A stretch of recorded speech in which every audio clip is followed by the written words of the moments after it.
We're renovating our house here in Florence, Italy, and so I wanted to tell you guys about different parts of the whole process. And in this video, we're going to talk about the kitchen sink because it has been so controversial in this house. So we're going to talk about just the basic, the sink style that I chose and the location. First thing is that I chose a stainless steel sink, and I also chose one that is below the countertop, not a farmhouse. I don't know if this is ceramic or porcelain like I have now. I didn't want to see it here. This is not something that I wanted. I also wanted something that was an easy cleanup so I can just wipe from the countertop into the sink. Very easy. There was no the crumbs that get on that lip that you now have to find something to kind of scrape it out. I don't want to do that. I want it to be easily be able to scoop it all into the sink. The next thing that we chose was a wider, I don't even know the dimensions of it, but a bigger size sink that is a single bowl. This is a single bowl. This is one thing that I love about this sink, that it's a single bowl. I grew up in a house that was stainless steel, good there, but it was double bowl, no. And I don't know about you guys, but my family always had one of those bowls with water that was soapy water. It was kind of icky, it was just gross. I have never had that in my adult life, and I will never have that. And also I've done research on it, and people talk about how typically the two bowls are not big enough to fit a single big pot or pan. And I just wanted to be able to dunk stuff in there. If I need to soak something, typically you're just soaking on the inside. So it's I can just fill up the inside of the pot or the pan, and it'll be easy to soak it in there. Nice big single bowl stainless steel below the counter sink.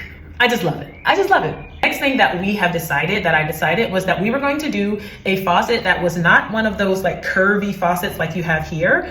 I didn't want that, and my partner, he wanted a curvy faucet with this stainless steel spiral thing that kind of gave industrial back of the house kitchen at a restaurant style thing. And I was willing to compromise for that. I didn't really care for it, but he liked the aesthetic. So I was like, okay, cool, we can do that. And then I saw a YouTube video of someone saying it's not easy to clean. And I will be honest, when I am cleaning up the space, there is that final wiping down of the sink that is the kitchen is closed for the night type of a thing. And yeah, I do clean the sink faucet. And I thought about it of do I have to bring out one of those bristle scrubbers or toothbrush scrubbers in order to clean the faucet? That's too much work. So we decided to go with a faucet that is basically a 90-degree angle curved that will look really nice. And it also has the retractable faucet head or whatever. We didn't do a separate one where you can spray. I know that that's something that people had in the early 2000s and the 90s, and I feel it was almost a sign of wealth, oh, you can also spray with something on the side. We didn't do that. It's all connected. I wanted it streamlined to be very beautiful and sleek, and I feel that it will be because it's going to be a stainless steel below the sink, wide single basin sink with a 90-degree curved faucet. So I think it's going to be fantastic. All right, so the next thing that was super controversial, this is actually the one thing before we picked the design of the sink. This was something that I was pretty sure about, which was the location of the sink. The location was super controversial. It was oh no, you can't do that. It was controversial. So the location of the sink will definitely not be where it currently is. The location of the sink will be between these two windows, basically where my hand is right here actually. So this window will be elongated, so will this one, and this one will be widened, and this one will not really have anything happen to it outside of elongated. The faucet is a lower style faucet, so it'll be curved, the 90-degree angle curve. When the windows open, they should not have any issue with bumping into the faucet or anything of that sort. But also because I wanted this sink in between the two windows and not in front.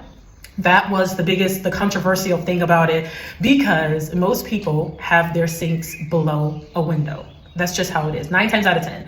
And I get that. I get that you want to wash the dishes and look out and say, wow, look at the kids running around. Look at the birds in the tree. Look at the plane in the sky. I understand all of that, but it's just two of us here. We have a housekeeper that comes 3 days a week, and we're going to have a dishwasher. So the amount of time that we would spend in front of the sink is much less. So I went for countertop space on the left and of the right of the sink, versus having a sink that is right below a window. The option for the sink was basically to be below this window, which, as you guys can see, it is damn near this wall, right? It's not much space there.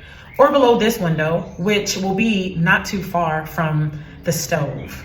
So I went for in between the two. I'm actually pretty excited about the decision to have it there. I think it's much more functional.